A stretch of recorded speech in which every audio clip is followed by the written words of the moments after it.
اعوذ باللہ من الشیطان الرجیم بسم اللہ الرحمن الرحیم السلام علیکم ورحمۃ اللہ وبرکاتہ۔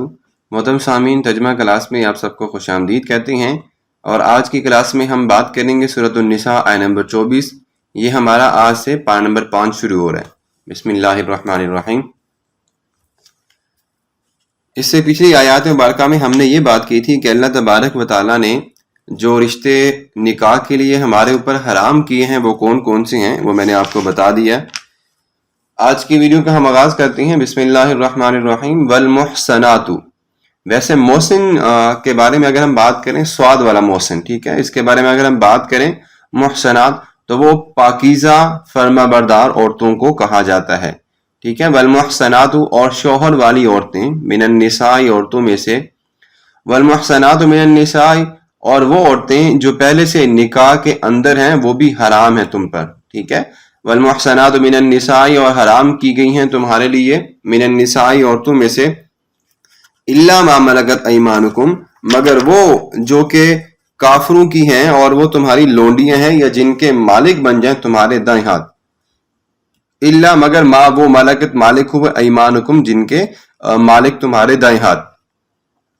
اللہ نے فرمایا اور تم پر حرام کی گئی ہیں وہ عورتیں جو دوسروں کے نکاح میں ہوں، مگر کافروں کی عورتیں جن عورتوں کے تم مالک بن جاؤ۔ جیسا کہ میدان جنگوں میں جب بھی ہمارے مسلمانوں کو کوئی مال غنیمت ملتا تھا تو اس میں مرد خواتین یہ جو ہوا کرتے تھے یہ مسلمانوں کے لیے حلال ہوا کرتے تھے، اور وہ ان میں جو عورتیں ہوتی تھی وہ مسلمانوں کے لیے لونڈیاں ہوتی تھیں۔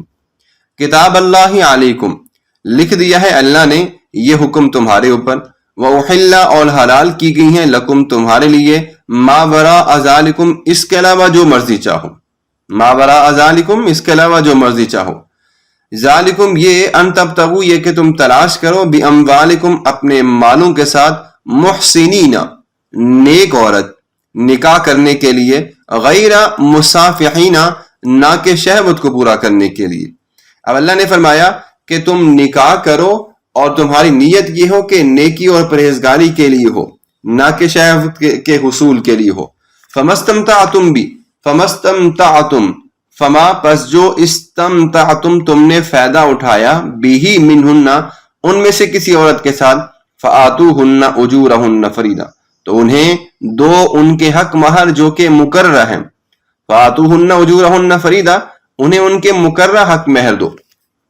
ولا جناح علیکم، اور نہیں کوئی گناہ تم پر، فیما تراضیتم بہ من بعد الفریضہ، اس کے بعد کہ تم راضی ہو جاؤ آپس میں حق مقرر کرنے کے بعد، حق مہر مقرر کرنے کے بعد تم آپس میں راضی ہو جاؤ۔ ان اللہ کان علیما حکیما، بے شک اللہ تبارک و تعالیٰ سب کچھ جاننے والے، بڑی حکمت والے ہیں۔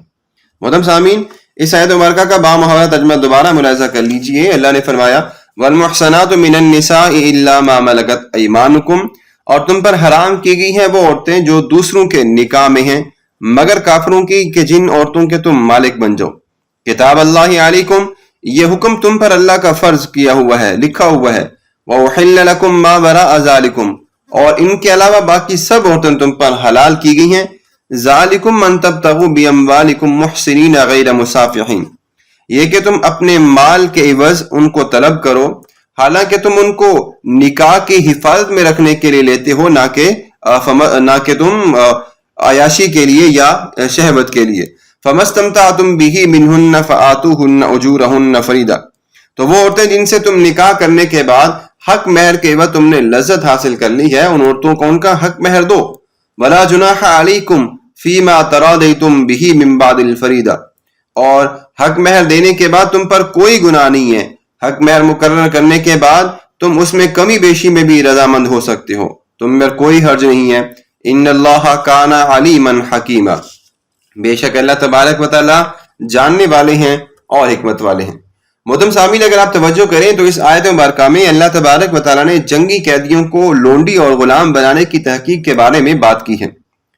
میدان جنگ میں جو کافر قیدی ہو جائیں ان کو غلام بنا لیا جاتا تھا، اور امیر لشکر ان کو مجاہدین میں تقسیم کر دیتے تھے، اور جو کافر عورتیں مسلمانوں کے خلاف جنگ میں شریک ہوں اور قیدی ہو جائیں ان کو باندیاں بنا لیا جاتا تھا، اور امیر لشکر ان کو بھی مجاہدین میں تقسیم کر دیا کرتے تھے، اور ان باندیوں کے ساتھ ان کے مالک بغیر نکاح کے بھی رہ سکتے تھے، مباشرت کر سکتے تھے۔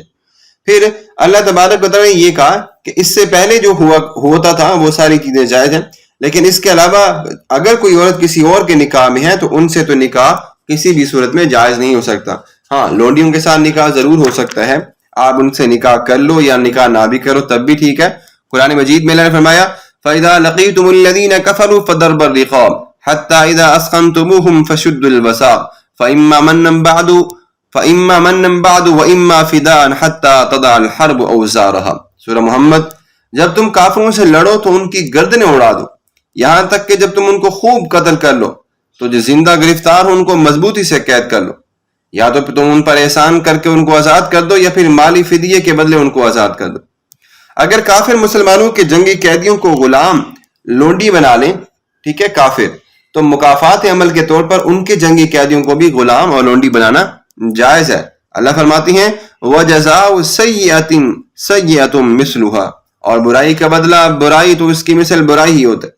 اب اس سے یہ بات معلوم ہوتی ہے کہ قرآن مجید یہ باقاعدہ بتاتا ہے کہ جنگی قیدیوں کو بلا معاوضہ یا مالی یا جانی فدیے لے کر آزاد کرنا اسلام میں جائز ہے.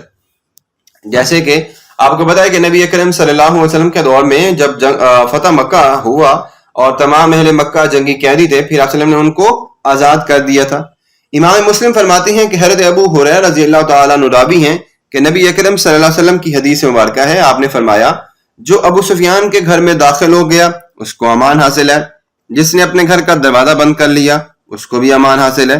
آپ نے یہ واقعہ غزوہ فتح مکہ کے دوران پڑھا تھا اور آپ کو یاد بھی ہوگا. تو یہاں پہ یہ بات تفصیلاً بتائی جا رہی ہے کہ مالی فدیہ لے کر جنگی قیدیوں کو آزاد کر سکتے ہیں.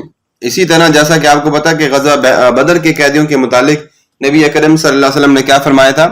آپ نے فرمایا تھا کہ جنگی قیدیوں کے متعلق فرمایا اگر موتم بن عدی زندہ ہوتے اور وہ مجھ سے ان قیدیوں کے بدلے میں سفارش کرتے تو میں ان کی خاطر سب کو آزاد کر دیتا. شرح سنہ، سنن الکبریٰ البہیقی اور المعجم الکبیر، مسند ابو یعلا میں حدیث مبارکہ موجود ہے. حضرت عمر بن خطاب رضی اللہ تعالیٰ عنہ بیان کرتے ہیں کہ جنگ بدر کے دن نبی اکرم صلی اللہ علیہ وسلم نے فدیہ لے کر تمام قیدیوں کو آزاد کر دیا تھا.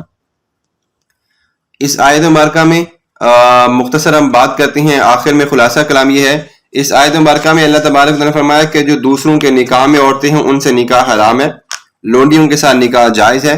اور اس کے علاوہ اللہ نے فرمایا کہ تم نکاح شہوت کے لیے نہ کرو بلکہ پرہیزگاری کے حصول کے لیے کرو. پھر اللہ نے فرمایا کہ جن سے تم مباشرت کر چکو ان کو حق مہر دو. اور یہ بھی اللہ تبارک و تعالیٰ نے فرمایا کہ جو حق مہر ہے ان میں تم اپنے میں رضامندی کے ساتھ کمی بیشی بھی کر سکتے ہو. تو اگر آپ کو اس ویڈیو کی اور اس ویڈیو کے ترجمے کی سمجھ آ گئی ہے تو ٹھیک ہے، ورنہ آپ دوبارہ سکپ کر کے دوبارہ روک کے بھی دیکھ سکتے ہیں.